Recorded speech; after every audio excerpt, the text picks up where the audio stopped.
Katie's mission. When I was in my 20s, I did the I'm going to commit suicide thing. I did. And this is going to sound funny. It wasn't funny at the time. It is kind of funny now. I didn't because I couldn't find a way that wouldn't hurt.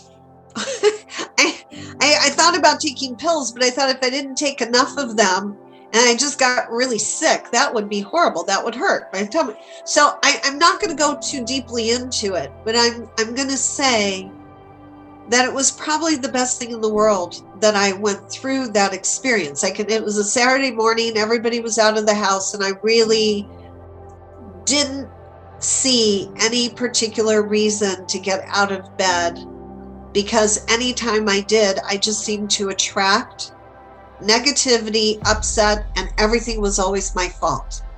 More people were more than happy to make things my fault. And I don't know if any of you can relate to that, but because I was in that place, I went through this mental process of, well, why don't I just go crazy? So I'm not going to kill myself. I'm just going to act crazy, and they'll have to lock me up. And again, I'm not making fun of anyone. I'm telling you, this is exactly where my head was at. And that would be really cool, because then nobody would blame me, because I'd have a good excuse for anything. I was just crazy. They would put me somewhere. Someone would cook my meals for me all day long. And I'd have a bed to sleep in, and I wouldn't have to worry about working. And that seemed like a really good idea there for about 5 minutes. I'm like, okay, now what do I need to do with my parents? Because I had moved back home. I was living at home at the time. Like, what do I need to do to get my parents to realize they need to have me locked up? But then this other thought came in.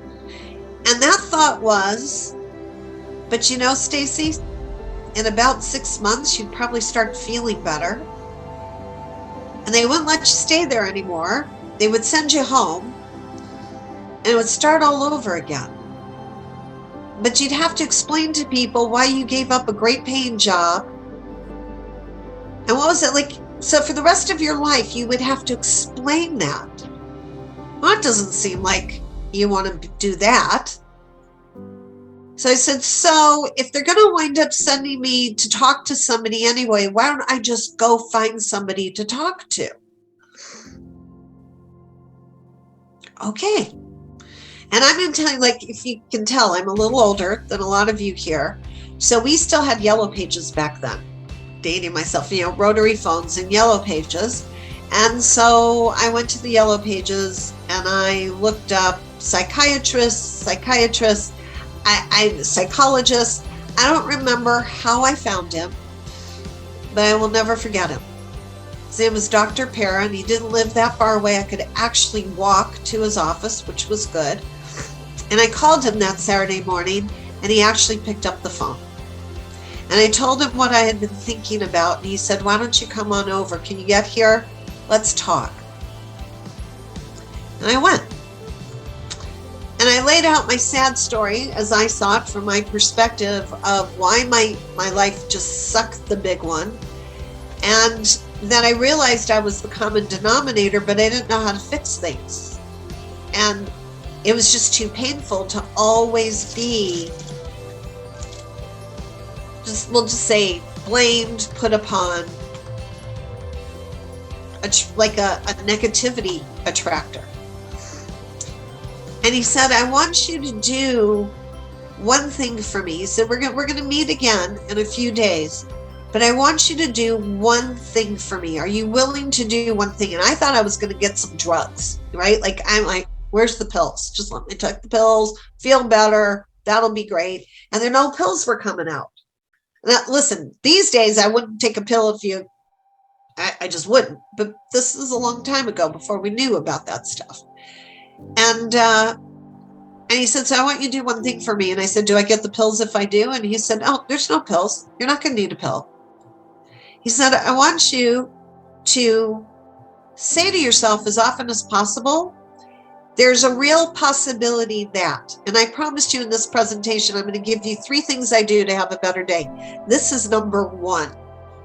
If you do nothing else, And I said, so great. I'm supposed to say there's a real possibility that someone will blame me for something today. He's like, no. There's a real possibility that someone will say something nice to you today, Stacey. I said, well, that's not probably going to happen. He said, I didn't say probably. I said, possibly. Repeat after me.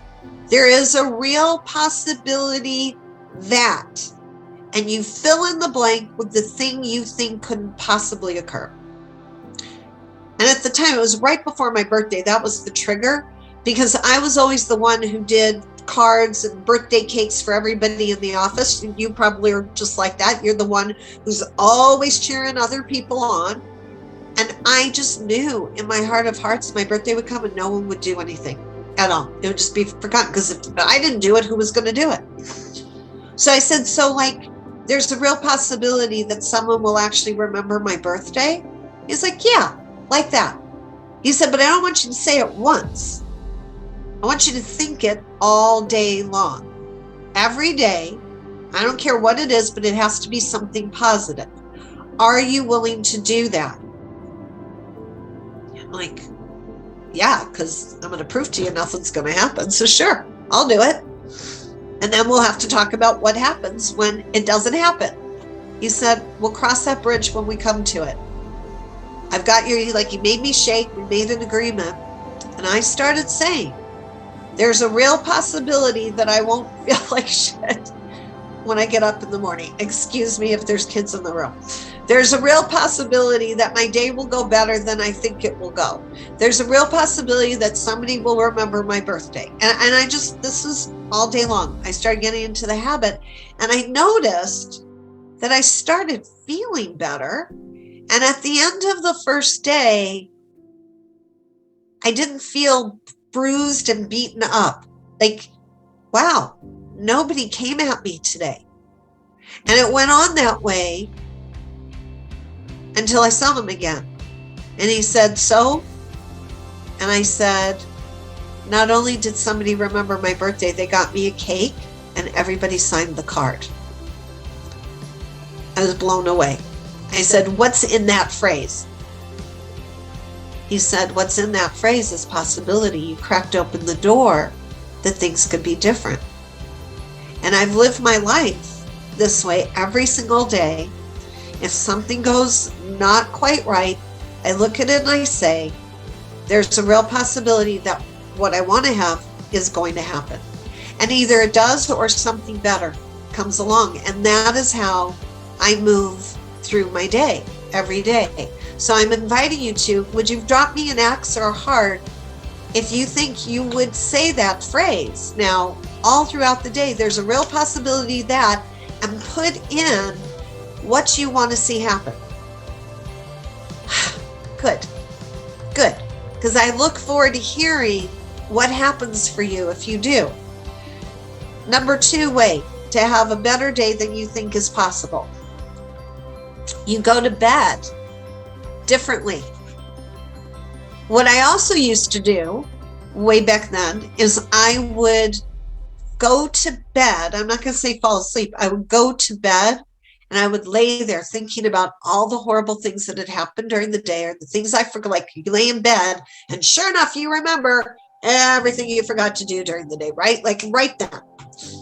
And then to make sure that I didn't forget for the next day, I would lay in bed and walk through my day. So I've got to remember to do this, and I've got to remember to do this, and I got to remember not to forget this. And I didn't sleep.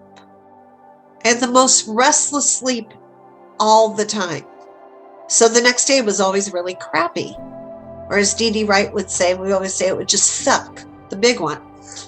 So he's the one who suggested to me that the night before I go to bed, when I'm going to bed, I don't do any of that.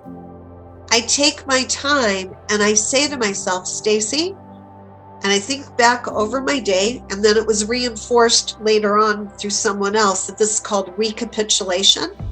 You go back through your day and say, Stacey, I appreciate you for getting out of bed today. Stacey, I appreciate you for taking your nutritional supplements. Stacey, I appreciate you for doing that podcast today. Stacey, and you can hear, like, I just go through my whole day. except for the fact that I fall asleep before I ever finish my day. Everything I did, everything I accomplished, nothing I didn't accomplish, everything I accomplished, that's what I would do. And I fall asleep, and then my subconscious mind takes over and keeps going through the night, constantly giving me acknowledgement. My dreams are joyful, and I wake up with more energy.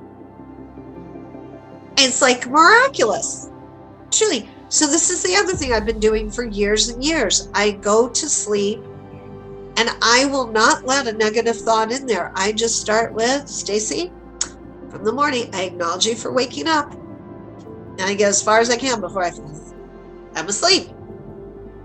And the third thing I do,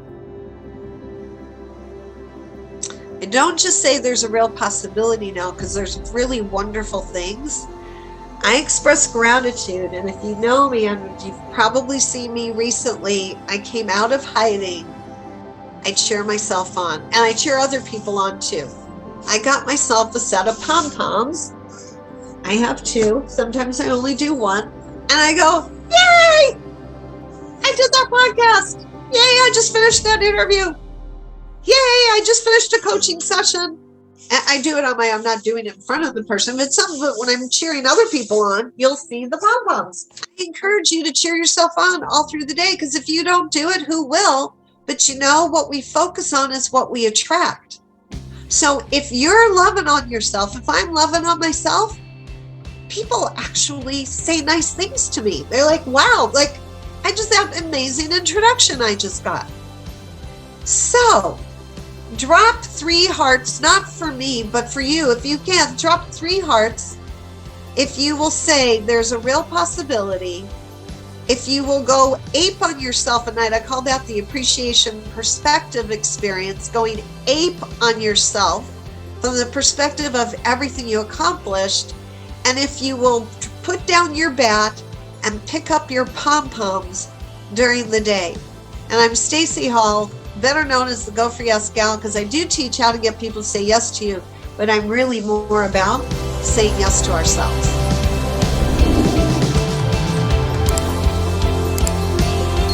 Katie's mission